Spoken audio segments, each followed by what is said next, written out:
Hi friends, അസ്സലാമു അലൈക്കും. Welcome back to my channel.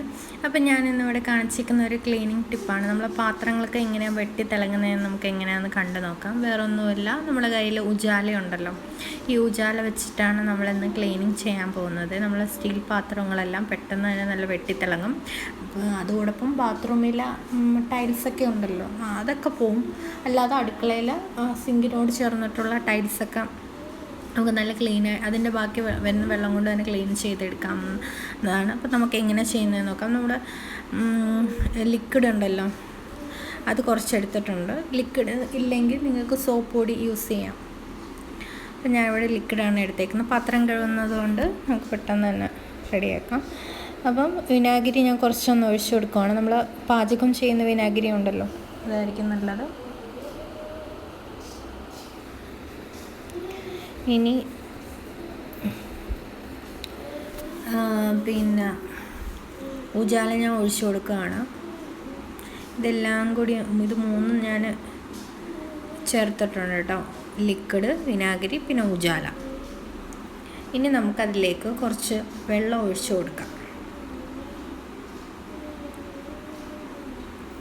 അത് നന്നായിട്ടൊന്ന് ലയിപ്പിച്ചെടുക്കണം. അത് മൂന്നും നല്ല വിനാഗിരിയുടെ നല്ല മണം വരുന്നുണ്ട് കേട്ടോ. നല്ല ഉജാല, ലിക്വിഡ്, വിനാഗിരി, ഇത് മൂന്നുമാണ് ചേർത്തേക്കുന്നത്. നന്നായിട്ടൊന്ന് ഇനി അതിലേക്ക് നമുക്ക് കഴുകാനുള്ള പാത്രങ്ങളൊക്കെ, ചെറിയ ചെറിയ പാത്രം, സ്പൂണ്, അതെല്ലാം ഒന്ന് ഇട്ട് കൊടുക്കാം. ഒരു ഇച്ചിരി നേരം അതിനകത്തൊന്ന് കിടന്നതിന് ശേഷം നമുക്കൊന്ന് കഴുകിയെടുക്കാവുന്നതാണ്. അല്ലേ, ചെറിയ പാത്രങ്ങളൊക്കെ ഇതിലോട്ട് ഇട്ട് കൊടുക്കാം.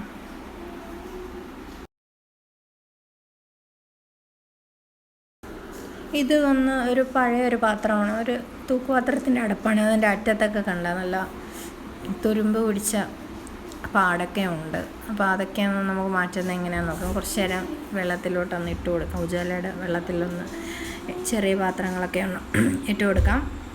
ഉണ്ട്, കുറച്ച് തിളക്കം വരുന്നുണ്ട് ആ സ്റ്റീൽ പാത്രത്തിനകത്തൊക്കെ. അപ്പോൾ കുറച്ച് നേരം അങ്ങനെ കിടക്കട്ടെ. എന്നിട്ട് നമുക്ക് നല്ലതുപോലെ ഒന്ന് കഴുകിയെടുക്കാം. ഇപ്പോൾ കുറേ നേരം കഴിഞ്ഞിട്ടുണ്ട് കേട്ടോ. അപ്പോൾ നമുക്കിതൊക്കെ ഒന്ന് വാഷ് ചെയ്തെടുക്കാം. നല്ലൊരു സ്റ്റീലിൻ്റെ സ്ക്രബ് എടുത്തിട്ടുണ്ടായിരുന്നു. അപ്പോൾ ഇതുപോലെ നല്ലതുപോലെ നല്ല തേച്ച് ഉരച്ചൊന്ന് നമുക്ക് കഴുകിയെടുക്കാം. സ്റ്റീൽ പാത്രങ്ങളൊക്കെ നല്ല വെട്ടി തിളങ്ങുന്നുണ്ട്. ഇപ്പോൾ നമുക്ക് വേറെ ഒന്നും വേണ്ട, ഉജാലയും ലിക്വിഡും കുറച്ച് വിനാഗിരിയും ഒഴിച്ചു കൊടുത്തിട്ടാണ് ഞാൻ ഇത്രയും ചെയ്തെടുത്തിട്ടുള്ളത്. നമ്മൾ പാത്രങ്ങളൊക്കെ നല്ല വെണ്മയായിട്ടും വെട്ടി തിളങ്ങിയിരിക്കാനൊക്കെ നല്ല രസമല്ലേ. അടുക്കളയിലോട്ട് കയറുമ്പോൾ പാത്രങ്ങളൊക്കെ നല്ല വൃത്തിയായിട്ട് നല്ല ക്ലീനായിട്ട് ഇരിക്കാൻ നല്ല രസമല്ലേ കാണാൻ. കഴിക്കുന്ന ആഹാരം ഇപ്പം പാത്രം ഒക്കെ നല്ല ക്ലീനായിട്ടും നല്ല ശുദ്ധിയായിട്ടും ഇരിക്കണമെങ്കിൽ ഇങ്ങനെയൊക്കെ കുറച്ച് പൊടിക്കൈകളുണ്ട്. അതൊക്കെ ചെയ്ത് കഴിഞ്ഞാൽ എപ്പോഴും നല്ല നീറ്റായിട്ട് നമുക്ക് സൂക്ഷിക്കാം.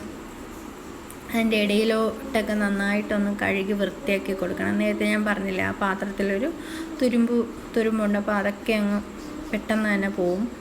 നല്ലതുപോലെ കഴുകി വൃത്തിയാക്കി എടുക്കണം. കണ്ട, കുറച്ച് നല്ല ക്ലീനായിട്ട് വരുന്നുണ്ട്.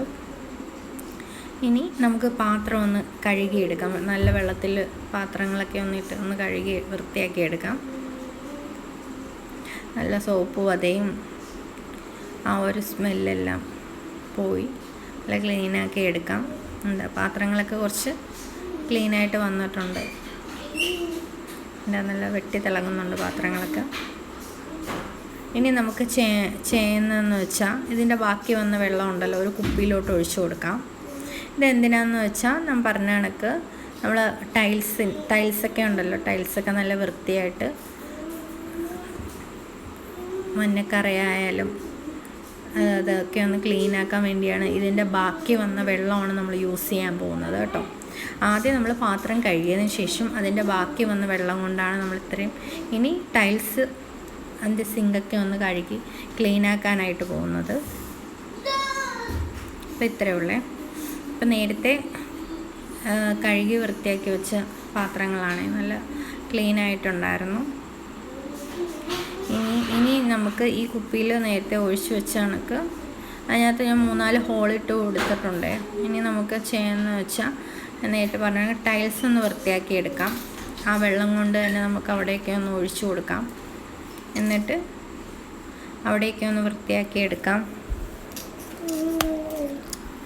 ഇനി പഴയൊരു ഞാൻ പറഞ്ഞ കണക്ക് നമ്മൾ ടൈൽസ് കഴുകാനായാലും ടൈൽസ് സിങ്ക് കഴുകാനാണെങ്കിൽ നമ്മൾ പൈപ്പൊക്കെ ഒന്ന് കഴുകാൻ പഴയ പാത്രം കഴുകിയ സ്ക്രബ് ഉണ്ടല്ലോ, അത് യൂസ് ചെയ്താൽ മതി. നമ്മളിപ്പം ഇത് പാത്രം കഴുകാൻ ആദ്യം എടുക്കുന്ന പഞ്ഞി നമ്മൾ കുറേ നാൾ പാത്രം കഴുകി അത് എടുത്ത് കളയണ്ട. ആ കളയുന്ന അത് മതി നമുക്ക് ടൈൽസും പൈപ്പും സിങ്കും ഒക്കെ ഒന്ന് ക്ലീനാക്കി എടുക്കാൻ. പുതിയത് വാങ്ങിക്കുന്നതനുസരിച്ച് പഴയ പഞ്ഞിയൊക്കെ ഇതേപോലെ ഇങ്ങനെയൊക്കെ എടുത്ത് ക്ലീനാക്കുന്നതായിരിക്കും നല്ലത്. ഇനി നമ്മൾക്ക് കുറച്ച് വെള്ളം ഒഴിച്ച് ഒന്ന് കഴുകിയെടുക്കാം. അപ്പോൾ ഇത്രയേ ഉള്ളൂ. ഇപ്പോൾ ഇങ്ങനെയാണ് നമ്മൾ ചെയ്യുന്നത് കേട്ടോ. ഇനി നമുക്ക് അതിൻ്റെ ബാക്കി വന്നത് നമുക്ക് ഇതിൻ്റെ സിങ്കിലൊക്കെ ഒന്ന് ഒഴിച്ചു കൊടുത്ത് നല്ല ക്ലീനാക്കി എടുക്കാം. അപ്പോൾ ഇത്രയേ ഉള്ളൂ വീഡിയോ. Thank you. ബൈ.